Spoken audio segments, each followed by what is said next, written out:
talents of our children. Thanks. Our next topic is the Hilton Library. Are you committed to maintaining the Hilton Library, and what are your reasons? And we start with Art. Thank you. A number of years ago, I wasn't so sure that the library really had a place in our community. With the emergence of the internet, with the emergence of the cost of maintaining such a library. However, recently, in the past several years, I've been driving by the library, and I see the busy environment that's going on there. I stop in and I see programs of all sorts going on, and I think it's one of the best and the most valuable resources we do in fact have. The loss of such a library would be a great loss to the community, and I support maintaining the library forever. Yeah. Thank you. Kathy?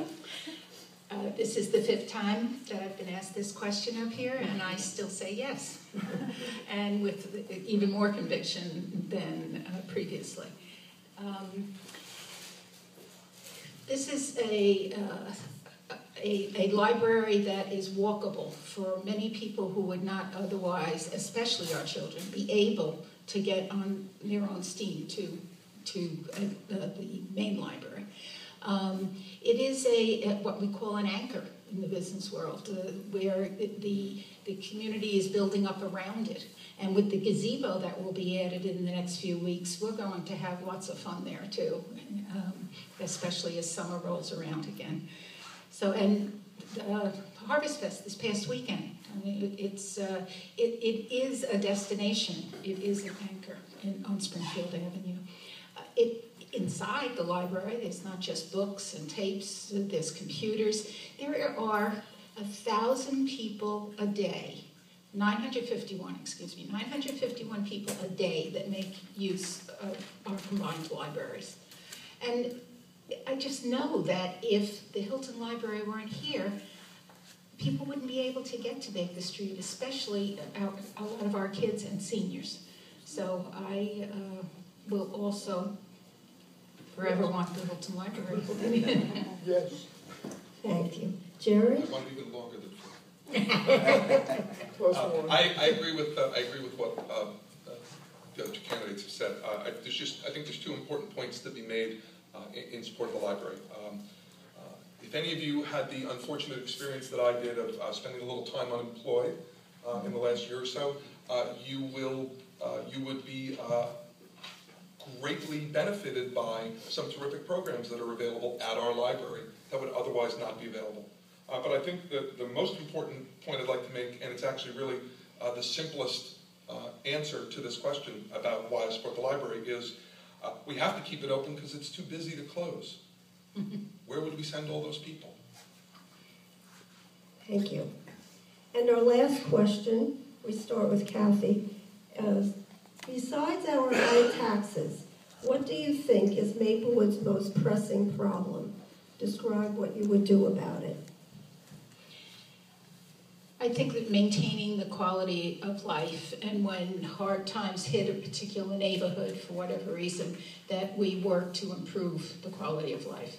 And recently we've seen that in the East Hilton area, as I was describing before, and having information sessions and our own learning sessions with the police and the people in the neighborhood to find out what measures can be put in place to help build neighborliness, neighborhood associations, safety on the streets, whether it's speed humps or a circle that's going in over by Ivy Place and Plymouth and Oakland.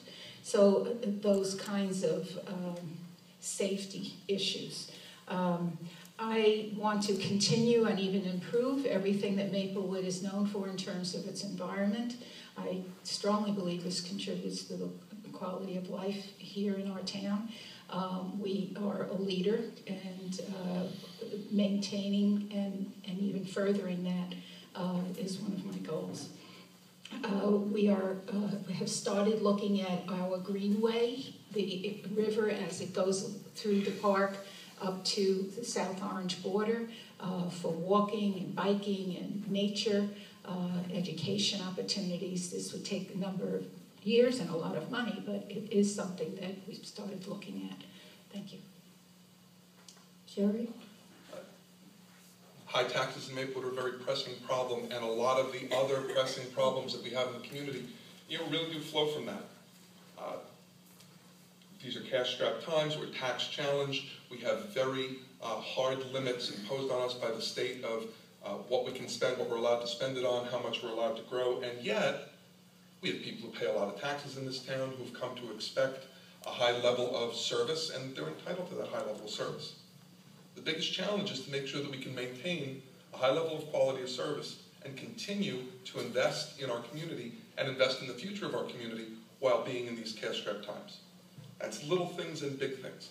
It's very easy to say, well, we're in cash-strapped times, times are very tough, things are very tight, why are you spending $5,000 on speed bumps on the street? Why are you spending a few $1,000s on lights for night practices? Why are you save that money?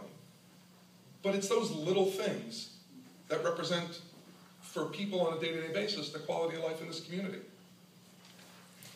We have to invest in those things, and we have to invest in the important long-term planning to make sure that the quality that we have in this community today is the quality we'll have in 10 years, in 20 years, and in 50 years. And I think it would be a mistake to make short-term solutions to cut things at the expense of the long-term quality of our community.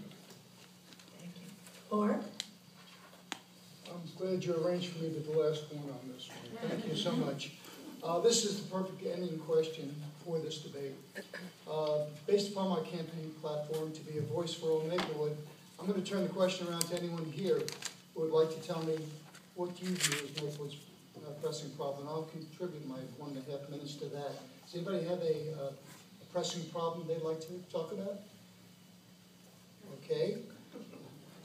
That's okay, because what I'm going to do upon election is going to be sending out or posting a survey to find out everybody's most pressing problem. The methodology I want to use would be very simple. Send out a survey, post it online, find out what the problems in town are, and work on those problems particularly. Prioritize them, make sure that they're legitimate problems, find out who handles those problems, follow up with the person who requested it, and in fact, come up with some sort of solution to the problem. So again, if anybody does have a pressing issue, please, I have a email address called restoremaplewood@gmail. Restore meaning responsible egalitarians for sane and, let's see the rest of it, sensible township objectivity, representation, and equality. Restore. Thank you. Thank you. Before we have the question and answer period, I just wanted to thank and tell everyone that we have a reporter, Maya, from the News Record, and Carolyn from Patch. So make sure that if you miss anything, read up on it, and advise your friends that we are taping this, and we should be able to see it on Patch. So if anybody couldn't come and you want them to hear what happened, I'm sure they want to know, you'll tell them, and I want to thank you both for coming. So before we have the closing statements, we'll have a chance for some questions. I just want to mention that we want questions, not long statements. And if you don't mind, just say your name and address before you speak. So does anyone, you can address a particular candidate or everyone. Anyone have a question? Yes. Stand up. My name is Bernard Crystal. I live at 4 Quarter Avenue, Maplewood. We talk about the enhancement of Maplewood Village, the other end of town. My big question is, are you also thinking about parking? To bring people into Maplewood, there has to be parking. Usually between the hours of 10 and let's say 12:30, 1 o'clock, you're traveling around and traveling around. You're going to lose people. So what do all three of you think of this problem? Okay. Does anyone want to start? Joe, you want to? You want to go first, or? Doesn't matter. Yeah, go ahead. Okay. A number of years ago, the Transit Authority proposed tiered parking for the town. I'm not sure why it wasn't accepted. They were going to put it down at the end near Baker Street and Maplewood Avenue. I would like to revisit that. I think that's an important, the parking is a major issue in town, of course. And again, if we're going to enhance people and make Maplewood a destination, I think we need to facilitate parking for them. So that's one potential proposal. I'm sure there are many others that can be evaluated, but I'd like to see us revisited with transit. Kathy? One consideration that we have in developing the post office site is the possibility that we might be able to include more parking that is necessary for whatever building goes up there.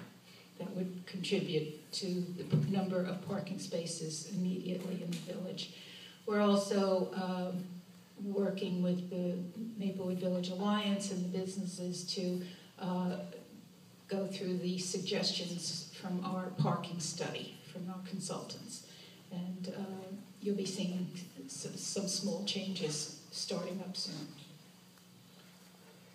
You know, Bernie, I think it's a problem, and it's a hard problem to solve, and I think there's no one solution. I remember when we were talking about putting a parking deck on Donnell Road.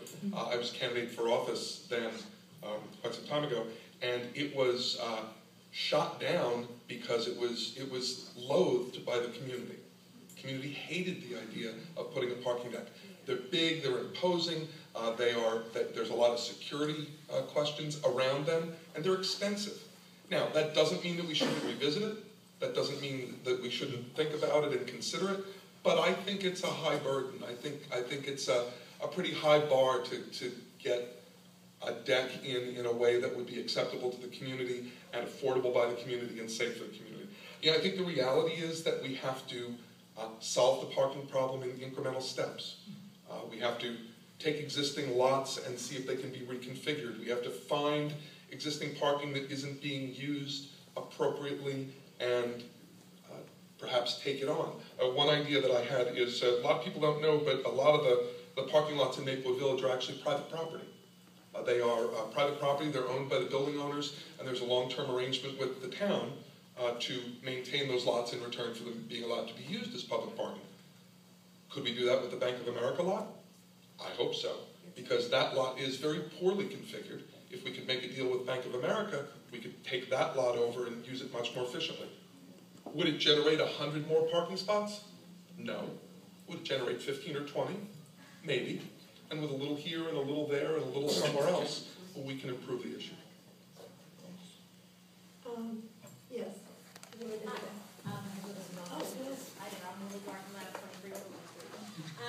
Just something Bernie said triggered a thought I had with a potential buyer in the community the other day.